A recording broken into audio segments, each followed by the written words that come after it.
الحمدللہ رب العالمین والعاقبۃ للمتقین والصلاة والسلام علی سید الانبیاء والمرسلین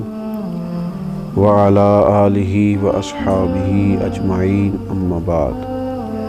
اعوذ باللہ من الشیطان الرجیم بسم اللہ الرحمن الرحیم ذرہم یأکلوا ویتمتعوا ویلہہم الامل فسوف یعلمون صدق اللہ العظیم اللہم صلی علی سیدنا و مولانا محمد معدن الجود والکرم وآلہ وصحبہ وبارک وسلم الصلاة والسلام علیک یا سیدی یا رسول اللہ وعلی آلک واصحابک یا سیدی یا حبیب اللہ۔ حمد و صلاۃ کے بعد اللہ تبارک و تعالی نے قرآن مجید میں ارشاد فرمایا، کفار کے بارے میں فرمایا ذرہم یأکلوا ویتمتعوا، آپ ان کو چھوڑ دیں کھانے کے لیے اور دنیاوی فائدہ اٹھانے کے لیے، ویلہہم الامل، اور انہیں ان کی امیدوں میں مشغول رہنے دیں، فسوف یعلمون، یہ عنقریب جان جائیں گے۔ کھانا پینا، برتنا، لمبی چوڑی امیدیں باندھنا، اس میں ہی ان کو مشغول رہنے دیں۔ اسلام لمبی امیدیں بنانے سے یا مستقبل کی منصوبہ بندی کرنے سے انسان کو منع نہیں کرتا۔ اپنے بچوں کے لیے، آنے والے وقت کے لیے اچھی منصوبہ بندی کرے۔ نبی اکرم صلی اللہ تعالیٰ علیہ وآلہ وسلم نے حدیبیہ میں صلح کی تھی تو 1 سال کی امید بھی دلائی تھی کہ اگلے سال ہم عمرہ کریں گے۔ نبی اکرم صلی اللہ تعالیٰ علیہ وآلہ وسلم نے منصوبہ بندی فرمائی، صحابہ کرام علیہم رضوان کو اجازتیں عطا فرمائیں۔ صحابہ کرام علیہم رضوان میں سے بڑی جلیل القدر شخصیات تھیں جو کوشش کرتی تھیں، منصوبہ بندی کرتی تھیں، اور جن کو بظاہر دنیا کہا جاتا ہے اس کے لیے بھی جد و جہد ہوتی تھی، جیسا کہ حضرت عثمان غنی رضی اللہ تعالیٰ عنہ کاروبار کرتے تھے، حضرت عبد الرحمن ابن عوف رضی اللہ تعالیٰ عنہ کاروبار کرتے تھے، منصوبہ بندی کرتے تھے، لیکن ظاہری طور پر تو یہ لگ رہا تھا کہ وہ کاروبار کرتے ہیں، لیکن دراصل تو وہ جو کماتے تھے وہ دین اسلام کی خدمت کے لیے کمایا کرتے تھے، اللہ تعالیٰ کے بندوں پر خرچ کرنے کے لیے کمایا کرتے تھے۔ منع نہیں کیا جاتا دین کے اندر، اسلام منع نہیں کرتا کہ آپ اچھی منصوبہ بندی کریں، آپ مستقبل کے لیے اچھی پلاننگ کریں، آپ ادارے قائم کریں، آپ تعلیم کے میدان میں، صحت کے میدان میں، آپ لوگوں کے لیے بنیادی ضروریات فراہم کرنے کے لیے اچھی منصوبہ سازی کریں۔ آپ وہ سارے وسائل جس کی دین کے اندر اجازت اور گنجائش ہے اور جس کا انسانوں کو فائدہ ہو سکتا ہے اور انسان جن سے فائدہ حاصل کر سکتا ہے وہ سارے کام کریں، دین منع نہیں کرتا۔ لیکن فقط دنیا میں گر جانا اور منصوبہ بندی جتنی بھی کرنا، امیدیں جتنی بھی وابستہ کرنا، پلاننگ جتنی بھی کرنا، وہ فقط اپنی دنیا داری کے لیے کرنا، یہ ایک نفسیاتی مسئلہ ہے، یہ روحانی بیماری ہے۔ میں دنیا کیسے اکٹھی کر سکتا ہوں، میں لوگوں میں مشہور کیسے ہو سکتا ہوں، میں پیسے کیسے جمع کر سکتا ہوں، آنے والے وقت میں میں کس طرح لوگوں کے بیچ رہ کے ان پر حکومت کر سکتا ہوں، یہ نفسیاتی الجھن ہے، یہ بندے کو پوری طرح الجھا دیتی ہے، انسان کمزور پڑ جاتا ہے۔ انسان منصوبہ بندی کرے مستقبل کی اچھی نیتوں کے ساتھ، لوگوں کے فائدے کے لیے، لیکن ایک بات کا وہ ضرور خیال رکھے کہ وہ دنیا سے جانے والا ہے، اسے رب کی بارگاہ میں پیش ہونا ہے، اسے کچھ منصوبہ بندی، کچھ کوششیں، کچھ کاوشیں اپنی قبر کے لیے، اپنی آخرت کے لیے، قیامت کے امتحان کے لیے، اللہ تعالیٰ کی بارگاہ میں کھڑے ہونے کے لیے بھی کرنی چاہیے۔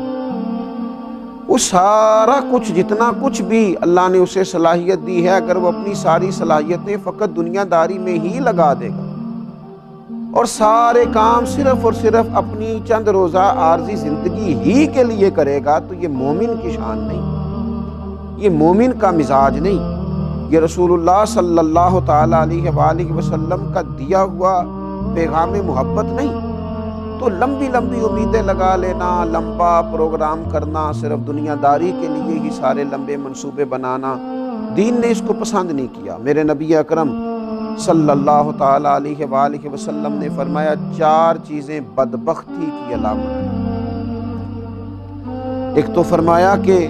آنکھوں کا خشک ہو جانا، کبھی بھی اللہ کے خوف سے ان میں آنسو نہ آنا بدبختی کی علامت ہے۔ دوسرا رسول اللہ صلی اللہ تعالی علیہ وسلم نے فرمایا دل کا سخت ہو جانا یہ بدبختی کی علامت ہے، کہ تیرے دل میں کسی کے لیے درد نہ ہو، تیرا دل کسی کے لیے نرم نہ ہو، تیری طبیعت میں کبھی کسی بندے کے لیے ہمدردی پیدا نہ ہو، یہ بدبختی کی علامت ہے۔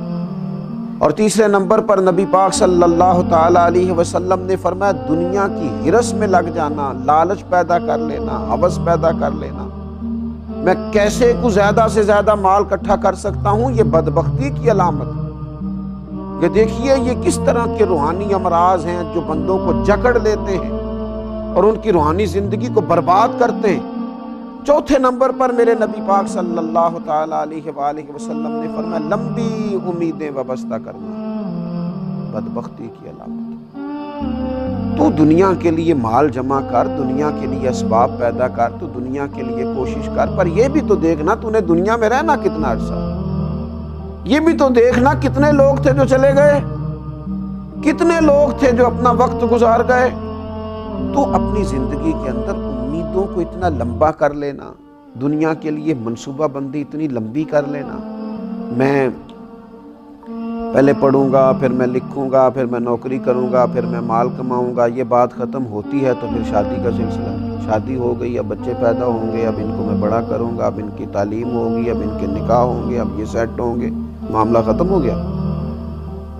اور بھئی یہ ساری منصوبہ بندی آپ کی ہے، اس کریم کی حکمت پتہ نہیں کیا ہے۔ کتنے لوگ تھے دنیا میں جو آئے، بچے تو تھے پر بڑے نہ ہو سکے، کئی جوان تو ہوئے پر بوڑھے نہ ہو سکے، کئی بڑے تو ہوئے نکاح تک نہ پہنچ سکے، کئیوں کے نکاح تو ہوئے لیکن اولاد تک نہ، کئیوں کی اولاد تو ہوئی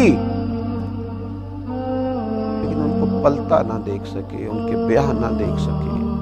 ان کے معاملات اپنی آنکھوں سے نہ دیکھ سکے۔ اچانک آ گئی موت، اللہ کے حضور حاضری کا وقت آ گیا اور جانا پڑا۔ تو امیدوں کو تھوڑا سا کم کیا جائے، اتنی لمبی امیدیں وابستہ کر لینا، اتنا لمبا مزاج پیدا کر لینا، یہ انسانی طبیعت کے تقاضوں کو بگاڑ دیتا ہے، یہ دل میں روحانی طور پر تکلیف برپا کرتا ہے۔ میرے نبی اکرم نور مجسم صلی اللہ تعالی علیہ وآلہ وسلم نے ارشاد فرمایا، حضرت عبداللہ ابن عمر کہتے ہیں حضور نے میرے کندھوں کو پکڑ کے کہا تھا دنیا میں اس طرح رہنا جس طرح کوئی مسافر رہتا ہے یا راہگیر رہتا ہے، تم تھوڑے وقت کے لیے یہاں آئے ہو، اس وقت کا تعین کرنا، اپنے آپ کو مسافروں کی طرح اور راہگیروں کی طرح رکھنا اور اس طرح کر کے اپنے معاملات زندگی کو گزارنا۔ لیکن کہاں بھائی، لوگوں نے تو پکی جائیدادیں بنا لی، ڈھیر سارے لوگ ایسے ہیں جن کی زندگی میں سارے منصوبے ہیں، ریٹائر بھی ہونا ہے دنیا کے معاملات سے، لیکن مرنا ہے، قبر میں جانا ہے، اللہ کے حضور حاضر ہونا ہے، اس پر تو توجہ کوئی نہیں، اس کا تو پروگرام ہی نہیں ہے، اس کے بارے میں تو غور و فکر ہی نہیں ہے، اس کے لیے تو منصوبہ بندی ہی نہیں ہے، اس کے لیے تو اعمال خیر جمع کرنے کا جذبہ ہی نہیں ہے۔ ام ولید بنت عمر بیان کرتی ہیں، ایک دن نا نبی اکرم صلی اللہ تعالی علیہ وسلم تشریف لائے اور فرمایا اے لوگو کیا تم حیا نہیں کرتے؟ مسلمانوں نے کہا یا رسول اللہ صلی اللہ تعالی علیہ وسلم کس چیز سے؟ تو آپ نے فرمایا تم ان چیزوں کو جمع کرتے ہو جن کو کھا نہیں سکتے، اور ارشاد فرمایا ان مکانوں کو بناتے ہو جن میں تم رہ نہیں سکتے، اور حضور علیہ الصلوۃ والسلام نے فرمایا ان چیزوں کی امید رکھتے ہو جن کو تم پا نہیں سکتے۔ کیا تم حیا نہیں کرتے؟ کیا تم غور نہیں کرتے؟ تم ایسی چیزوں کو بناتے ہو کہ تمہارا حصول ہی ممکن نہیں، تم وہاں تک جا ہی نہیں سکو گے۔ اپنی زندگی کے اندر کچھ امیدوں کو کم کیا جائے، کچھ تھوڑی سی تیاری بھی کی جائے، کچھ جانے کا بھی پروگرام بنایا جائے۔ اللہ کے رسول صلی اللہ تعالی علیہ وآلہ وسلم نے جب حضرت عمر رضی اللہ تعالیٰ عنہ حضور کو دیکھ کے رو پڑے نا کہ موٹے بان کی چارپائی ہے اور پھر آپ کے مقدس جسم اکتہر پر اس کے نشان بھی پڑ گئے، تو حضور علیہ الصلوۃ والسلام نے فرمایا تو عمر ہم دنیا میں تھوڑی دیر کے لیے آئے، کیا تم پسند نہیں کرتے کہ یہاں ہم تھوڑی تکلیف برداشت کریں اور آخرت کی ساری سعادتیں اللہ ہمیں ہی عطا فرمائے؟ تو تھوڑا سا اپنی دنیا داری کے معاملات میں امیدوں کو کم رکھنا، یہ ذرا روحانیت کو مضبوط کرتا ہے۔ انسان مضبوط ہو جاتا ہے ذہنی طور پر، فکری طور پر، اور تھوڑا سا نا ذہن کو آسودہ کر لیتا ہے اگر یہ ذہن بن جائے، ورنہ ساری عمر بڑھاپے تک مال کی ہرس ہوس اور پیسہ جمع کرنا اور جناب لمبی امیدیں وابستہ کرنا، اور میں یہ کر لوں اور مجھے یہ مل جائے اور یہ چیز بھی کبھی میری ہو جائے اور یہ چیز بھی کبھی میرے ہاتھ آ جائے، یہ پھر بڑھاپے تک چلتا ہے۔ رسول اللہ صلی اللہ تعالیٰ علیہ وسلم نے ارشاد فرمایا کہ بوڑھے آدمی کا دل دو چیزوں میں ہمیشہ جوان رہتا ہے۔ عمر بڑھاپے کو پہنچ گئی، بڑھاپا آ گیا، یہ صحیح بخاری میں موجود ہے، مسلم میں موجود ہے، بوڑھے کا دل بھی دو چیزوں میں توانا رہتا ہے، جوان رہتا ہے، شباب پہ رہتا ہے۔ حضور کون سی؟ فرمایا ایک دنیا کی محبت، ایک لمبی امیدیں۔ آپ دیکھ لیجئے کہ لوگ دوائیاں تو کھاتے رہتے ہیں، علاج تو کراتے رہتے ہیں، یہ نہیں سوچتے کہ یہ جانے کا بھی تو وقت ہے نا، پھل بھی تو پک گیا ہے نا، اب کسی وقت وہ بلا بھی تو لے گا نا، اس کے حضور حاضر بھی تو ہونا۔ اس کا یہ مطلب نہیں کہ علاج نہ کرایا جائے، ضرور کرایا جائے، لیکن جینے کی اتنی ہرس، اتنی ہوس نہ پیدا کی جائے،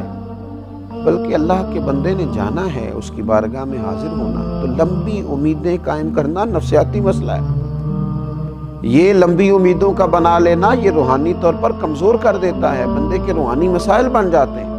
اللہ تبارک و تعالی ہمیں اتنی ہی دنیا داری عطا کرے جتنی ہمارے حق میں بہتر ہے۔ اللہ تبارک و تعالی ہمیں صبر کی دولت عطا کرے، اللہ ہمیں قناعت کی توفیق عطا کرے، اللہ تعالی ہمیں اپنے فیصلوں پر راضی رہنے کی ہمت نصیب کرے۔ اللہ تبارک و تعالی ہمارے دلوں میں وہ جذبات پیدا کرے کہ جن جذبات کے ساتھ ہم اپنے رب کریم کو راضی کر سکیں۔ ایسی خواہشات ہی ہمارے دلوں میں نہ آئیں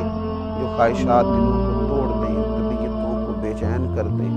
ایسی خواہشات ہوں جن کے پیچھے لگ کے ہمارے دل روحانیت سے نکل جائیں، اللہ تبارک و تعالیٰ کی محبت سے خدا نہ کرے دور ہو جائیں۔ اللہ تبارک و تعالیٰ اپنی رحمت